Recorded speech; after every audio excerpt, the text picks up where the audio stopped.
There are many of you that may be confused by this story choice, especially those who have actually played the game. If I'm being honest, until recently I never questioned the story in this game or its sequel very much because of its odd presentation. Hand of Fate is a storyless story, a game that by the nature of playing it, a story forms. It's lore-based storytelling done in a new way. Stories don't have one way of being told, a phrase that's becoming a staple of these videos and for good reason.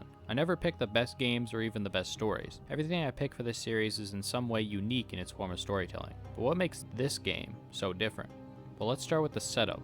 By the way, I'm by no means an expert on the story of Hand of Fate. It seems like nobody is when you look through the internet for the story's intended meaning. I have my own interpretation, I'll be looking at this game through that lens. In Hand of Fate 1, you play as Callus, who to the player is an empty vessel to insert yourself into. But in the game's world, Callus is a man lost in grief, lusting for power. After completing the trials and tribulations before him, he has made it to the game. You play the game set up before you by the dealer so that you may take his place as a godlike figure able to manipulate the rules of life and death itself. If I had to boil down this game's story, that would be it.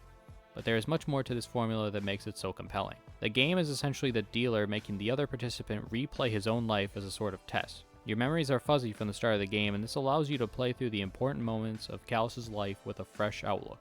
The star of the story here is clearly the dealer. Stories since the dawn of time have had to deal with narration and exposition. If you can, it's best to limit their involvement in the story and to just let the story play itself out. But Hand of Fate does not go with this approach. In fact, the entire game's story is reliant on reading the information given from the various cards and anything the dealer tells you. He could be giving his opinion on a certain event or just speaking about philosophy as a whole. It guides you through this existential journey of Callus mastering his own fate. Though some of his lines can be seen as generic, there are so many moments from Hand of Fate that would fail if not for the dealer's excellent dialogue and line delivery.